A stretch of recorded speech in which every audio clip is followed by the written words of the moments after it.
सामान पैक करो रिया, ऑलरेडी बहुत देर हो चुकी है। तुम शायद भूल गई, कार सर्विस को दे रखी है, जल्दी चलो, फिर कोई वाहन नहीं मिलेगा। अपने फोल्डर कलर्स तेजी से समेटता हुआ आशीष बोला।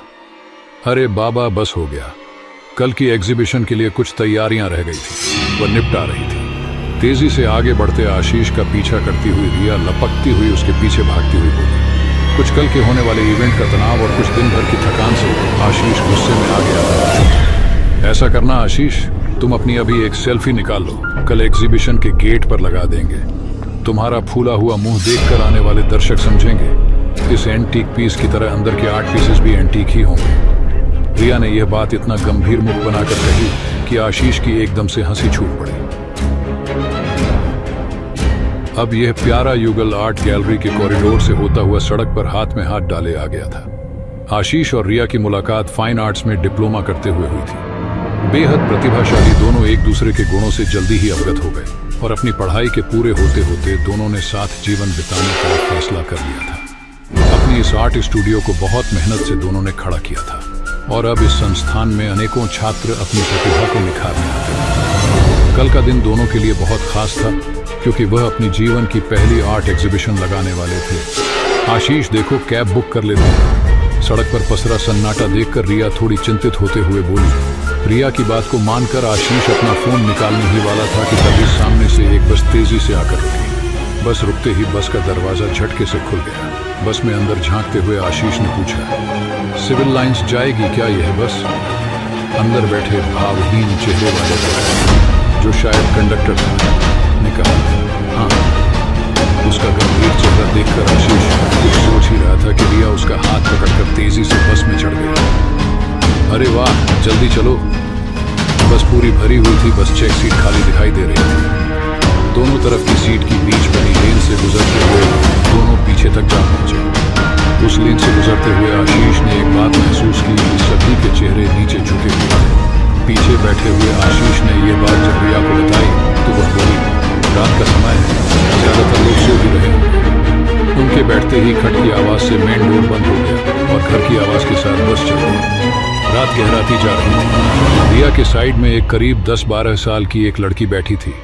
रिया उसको देखकर मुस्कुराई, लेकिन वह पत्थर की तरह बैठी रही। उसकी मासूमियत बरबस रिया का ध्यान अपनी ओर खींच रही थी।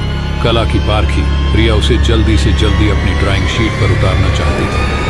थोड़ी देर शांति रही, बस भी तेजी से दौड़े जा रही थी। लड़की को सपाट अपनी तरफ देखते देख रिया उससे बात करते हुए बोली, हेलो बेटा, आप अपना स्केच बनवाओगे? लड़की अब भी शांत थी। हाँ, उसने हाँ में सर हिला दिया था। धीरे धीरे बस में अजीब सी आवाजें आने लगी, जैसे कि शायद कोई रो रहा था।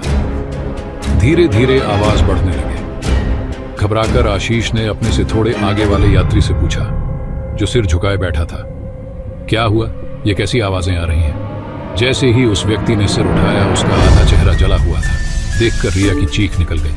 वह व्यक्ति बोला, शायद आगे किसी को कोई चोट लगी है, इसीलिए रो रहा है। धीरे धीरे बस में रुदन बढ़ता जा रहा था। रिया ने देखा, बराबर बैठी लड़की का चेहरा पूर्व पत्थर समान ही था, लेकिन उसकी आंखों से लाल आंसू बह रहे थे। आशीष और रिया अब पूरी तरह से घबरा चुके थे। आशीष ने खड़े होकर जोर से चिल्लाना शुरू कर दिया, बस यही रोक दो, हमें ही उतरना है। लेकिन बस थी कि रुकने का नाम नहीं ले रही थी।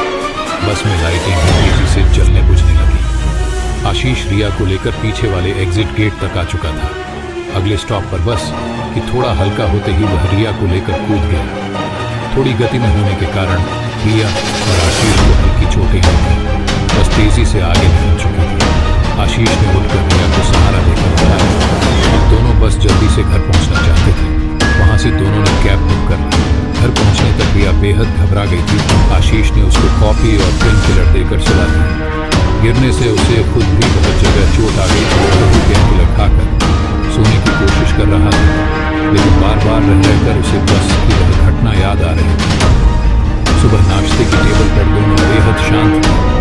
रात की घटना से अपना ध्यान हटा, आज के अपने बहुप्रतीक्षित इवेंट में ध्यान लगाना चाहते थे। बस आशीष ये बोला, वो कोई साधारण बस नहीं थी, वह जरूर हॉन्टेड बस थी। रिया हंस पड़ी, अरे तुम कब से बातों को मानने लगे?